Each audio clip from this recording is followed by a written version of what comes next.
Hier, je vous ai fait une vidéo un petit peu provocatrice où je disais que Diomandé n'était pas surpayé pour le Real Madrid et pour mesurer ça, je vous montrais un petit peu la progression des revenus des clubs au cours des dernières années. Il y a un truc que j'ai dit en début de vidéo et sur lequel je n'ai pas assez insisté, c'est que Diomandé était un achat spéculatif de la part du Real Madrid et c'est la partie importante à retenir quand on parle de l'évolution des revenus des clubs, c'est la partie importante pour comprendre le mercato. Salut tout le monde, c'est TMF et je dois vous avouer qu'avec le recul, je suis assez frustré de cette vidéo parce que finalement je me dis qu'elle aurait dû constituer un seul gros bloc avec la vidéo que vous allez voir aujourd'hui et qui va parler d'un autre aspect du mercato. C'est une course en avant, c'est un cercle vicieux dans lequel tous les clubs professionnels sont en train de tomber, certains les plus gros dans une fièvre acheteuse et certains les plus petits dans une obligation de vente qui s'inscrit de plus en plus comme le seul business model qui aujourd'hui te permet un petit peu de vivoter, même si on a évidemment des exceptions. Les exceptions ne font pas la règle, ça fait toujours partie du jeu. Dans cette vidéo, on va donc parler de ce qu'est le fait d'acheter un jeune joueur aujourd'hui dans le football et je vais qualifier ça de double pari spéculatif. La partie double est importante et vous allez comprendre pourquoi. On parlera ensuite de ce que ça a comme impact en termes de business model et on verra le cadre, notamment toutes les questions de fair play financier qui encouragent drôlement ça. Et puis, on va parler du risque que ça représente parce que bien évidemment, quand je vous dis qu'un jeune joueur recruté est un double pari spéculatif, vous vous doutez que c'est quelque chose qui peut être préjudiciable pour un club et je vais même comparer ça à la course à l'intelligence artificielle, aux infrastructures et à certaines déclarations de Mark Zuckerberg. J'en avais déjà parlé dans le passé parce que je trouve que cette décla du PDG de Facebook est assez représentative de bien des choses quand on parle de course en avant et finalement bah oui, je vais replacer les mots du PDG, non pas de Facebook d'ailleurs mais de Meta. Installez-vous confortablement et bienvenue pour cette nouvelle vidéo Talk My Football.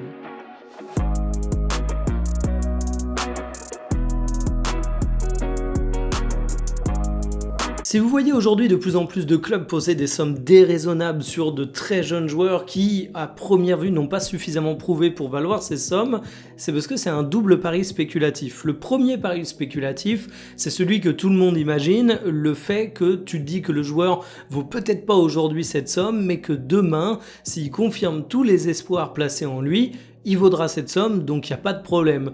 Sauf que là, j'ai envie de mettre une petite réserve. Je suis désolé, je suis en boucle sur cet exemple en ce moment, mais il est plus parlant qu'absolument aucun autre.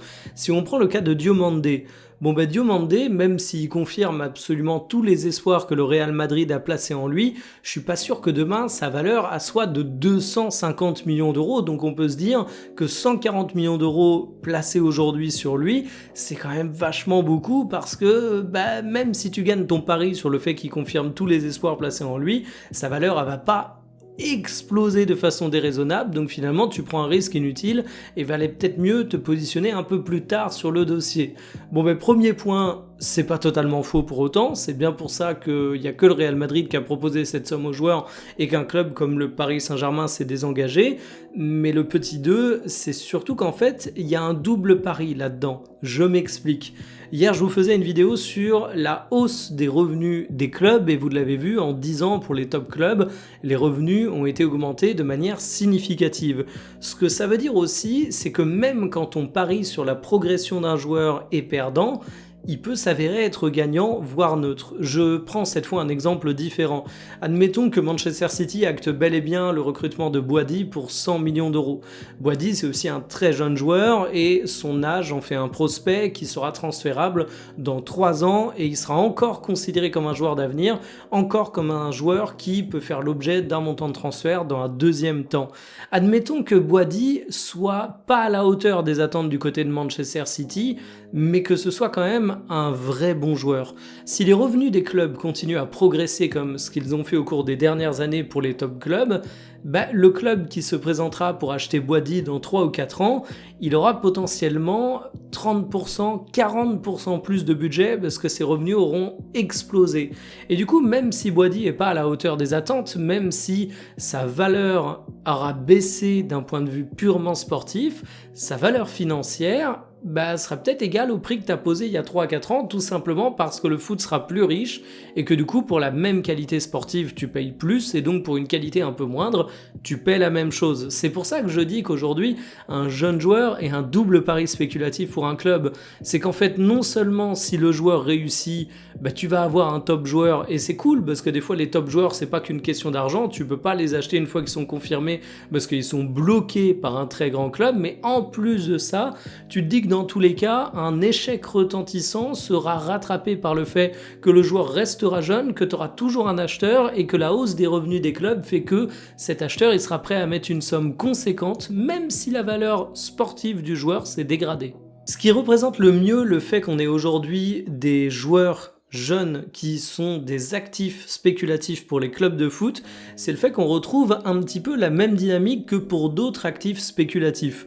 Si vous faites de l'investissement, il y a différents types d'actifs sur lesquels vous allez pouvoir miser. On va penser à un ETF très large pour les bons pères de famille qui n'ont pas forcément envie de prendre de risques, d'investir dans la pierre comme ce que disent certains, notamment dans les plus vieilles générations, parce que c'est quelque chose qui est vu comme solide dans tous les sens du terme. Mais si on va sur des placements un petit peu plus exotiques, il y a les crypto-monnaies, mais il y a aussi des investissements dans des startups. Une startup, au départ, ça vaut pas cher, et il y a beaucoup de business angels qui ont cette stratégie de miser dans 10 startups. Il y en a peut-être 9 sur 10 qui vont se planter, mais celle qui va survivre va tellement exploser que finalement, tu vas rentrer dans tes frais. Vous allez me dire très bien, Michael, quel est le rapport avec le football? Bah, en fait, il y a deux rapports. Déjà, on peut voir la stratégie de certains clubs comme le Chelsea de la grande époque, il n'y a pas si longtemps, qui achetait 1001 jeunes, suivre exactement la même logique. T'es Chelsea, tu veux bâtir une équipe très compétitive, bon bah tu peux acheter 10 jeunes, s'il y en a 9 qui se plantent, de toute façon, t'as largement les moyens, et s'il y en a un qui réussit et qui devient Cole Palmer, pour donner un exemple réel, bah tu restes tout de même gagnant. Mais ça va encore plus loin que ça. Vous connaissez peut-être le principe des boîtes qu'on appelle des incubateurs de start-up qui vont aider des jeunes entreprises à se développer en échange d'une part de leur capital, et c'est grosso modo comme ça qu'ils font leur bise, entre autres, parce qu'il y a plein d'autres choses. Je vous passe les détails de mon ancienne vie. Eh bien, en fait, des incubateurs de start-up, c'est un petit peu le même modèle que des clubs qui aujourd'hui se sont spécialisés dans la post-formation. On peut même parler de la formation, même si je trouve ça encore plus intéressant de parler de post-formation, parce que ça veut dire que tu achètes des jeunes joueurs en espérant que leur valeur explose, et c'est pas seulement que tu investis sur des infrastructures de formation. Tu prends un club comme Leipzig, ou si tu remontes encore un peu plus tôt dans la chaîne, tu prends un club comme Salzbourg, c'est exactement cette logique, c'est exactement la même logique que des incubateurs de start-up, sauf que à la place d'une start-up, ton actif financier, c'est un joueur. Et si vous commencez à vous dire que je parle de manière absolument horrible de joueurs qui sont quand même des personnes humaines et où on compare leurs contrats à des sociétés qui sont des personnes morales, bah j'ai envie de vous dire oui, c'est particulièrement horrible, mais c'est un petit peu ce vers quoi on se dirige de plus en plus violemment dans le football. C'est la règle du mercato. Et la décrire, c'est pas la prouver, et au contraire, c'est plutôt essayer de la dénoncer. Aujourd'hui, on a un problème dans le mercato, c'est que les revenus des grands clubs progressent bien plus rapidement que les revenus des petits clubs, et qu'en plus, les revenus des grands clubs sont ce qui font grosso modo toute leur économie, même dans le sens des dépenses, parce qu'avec le fair play financier qu'on a au niveau de l'UEFA, mais même dans son modèle pour la Liga ou son modèle anglais pour la Première Ligue, tu vas caper tes dépenses, tes salaires, tes montants de transfert par rapport aux revenus qui sont générés.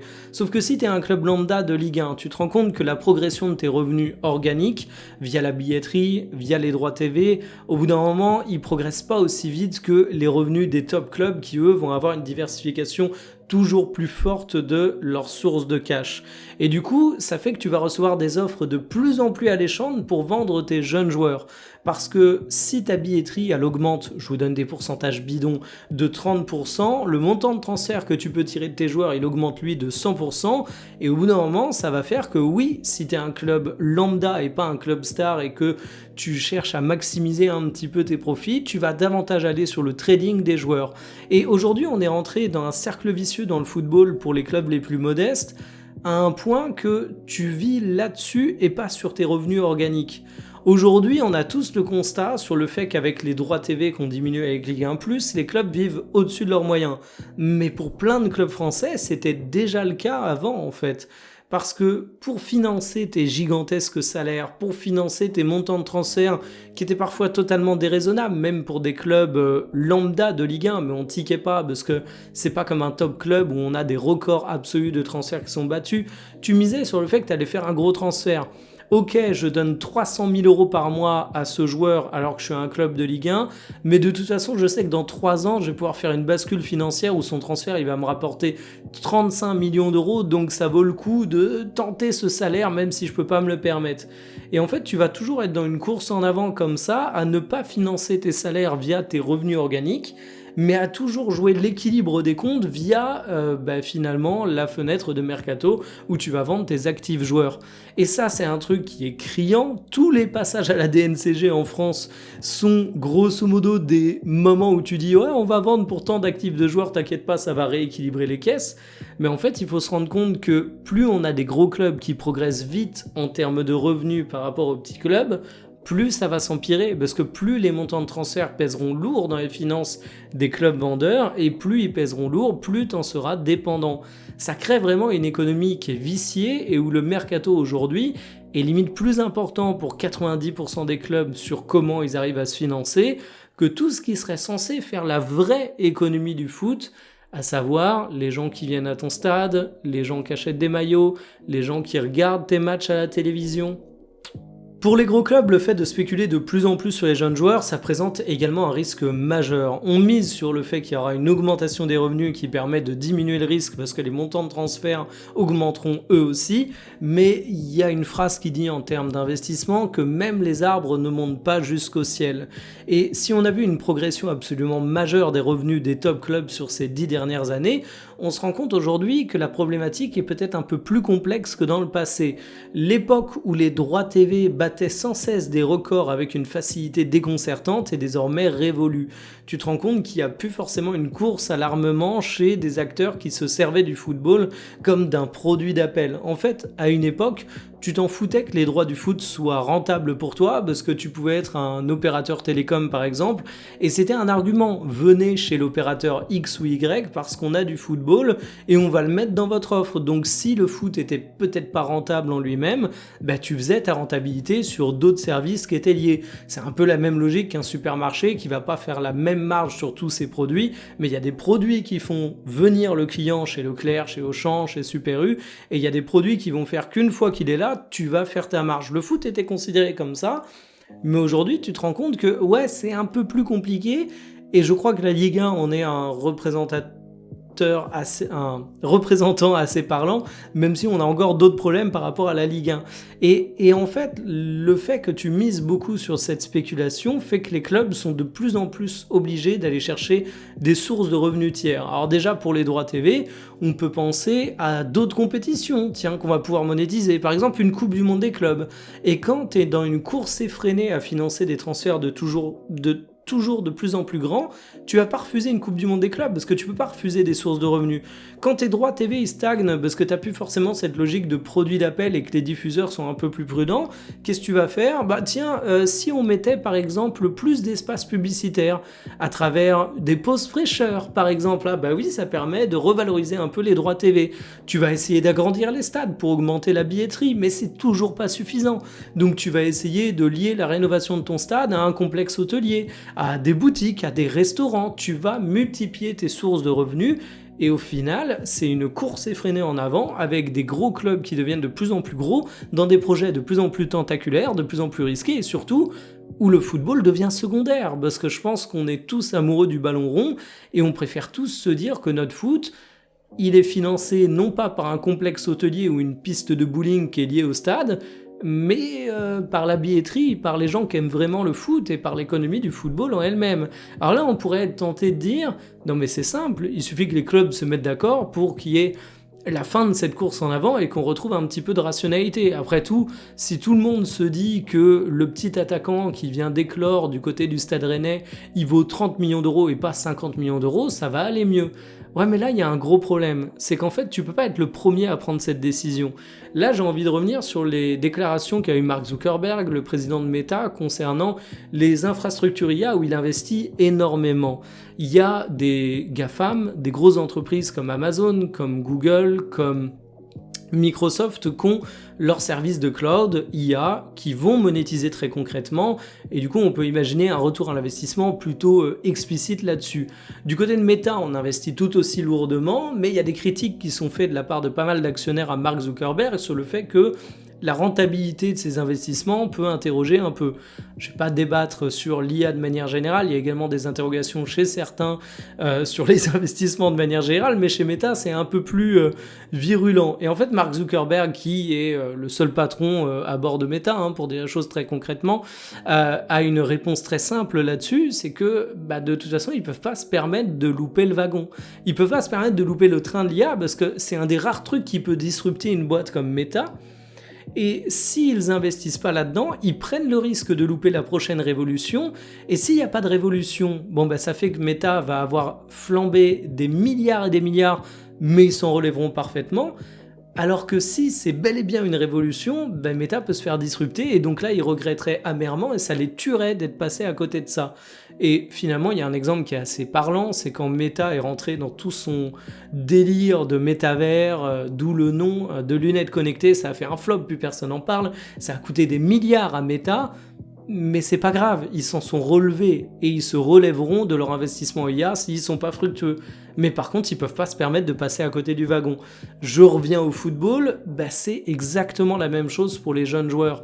En fait, tu sais pas si le jeune sur lequel tu poses 100 millions, 150 millions, parfois 50 millions, va devenir le prochain gros joueur. Tu sais pas si c'est un investissement qui va être rentable à terme parce que tu sais pas si les revenus des clubs vont continuer d'augmenter. Tu sais pas si finalement cette quête du jour au plus ça va être rentable. Mais aujourd'hui, admettons t'es le Bayern Munich. Parce que le Bayern était réputé pour poser moins en montant de transfert à une époque, ça a évolué depuis. Est-ce que tu peux éternellement dire non, nous on va pas dans la surenchère? Alors tu peux le faire, t'auras une cape de chevalier blanc, on va t'applaudir, ce sera formidable. Mais la réalité du foot, c'est que si tu fais ça, il y a de grandes chances que tu sois déclassé et qu'en l'espace d'une petite décennie, tu deviennes un club de seconde zone. Est-ce que tu peux te permettre de devenir un club de seconde zone quand t'es le Real, quand t'es le Bayern, quand t'es le Barça, quand t'es le PSG, quand t'es Manchester City, bref, citez-moi tous les top clubs que vous voulez? Non, tu peux pas te permettre ce risque et finalement ce risque il est encore plus grand que le risque que tu prends en contribuant à cette course effrénée du mercato. Donc voilà, c'est également pour ça que Diomande il vaut ce prix. Et quand je disais finalement que Diomande il était entre guillemets pas cher, c'est ça que j'essayais de vous expliquer. J'ai sûrement pas été assez clair, j'espère que je le saurai davantage avec cette vidéo. Évidemment, je considère pas que c'est rationnel de mettre 140 millions d'euros par rapport à ce qu'a montré Diomande, mais je considère que c'est tristement logique par rapport à ce qu'on a en termes d'économie du foot. Et pour moi, j'évalue toujours la justesse d'un transfert par rapport à la logique de ce qu'est l'économie du foot aujourd'hui. Alors on peut me dire, ouais, mais c'est triste de se dire ça, c'est un petit peu cynique. Bien sûr, mais de toute façon, qu'on soit clair, si on arrête 2 minutes de se mettre dans le cadre du football, le contrat d'un sportif pour 5 années, est-ce que vous pensez qu'il vaut plus 2 millions d'euros que 140 millions d'euros? Ce que je veux dire par là, c'est qu'on est sur des sommes totalement déraisonnables à la base, qui ne prennent leur explication que par l'économie du foot qui est complètement hors du contrôle. Donc si on veut évaluer cette économie du foot, il faut le faire soit en sortant complètement de ces règles du jeu, auquel cas aucun salaire de top joueur n'a de toute façon de sens, auquel cas aucun transfert de top joueur n'a de sens, ou alors il faut le faire en acceptant ces règles, et auquel cas, Diomande, ça choque, mais c'est juste un symptôme et c'est un transfert comme on en verra beaucoup. J'espère avoir été plus clair sur ce. Moi je vous dis à demain, kiffez bien votre journée, salut.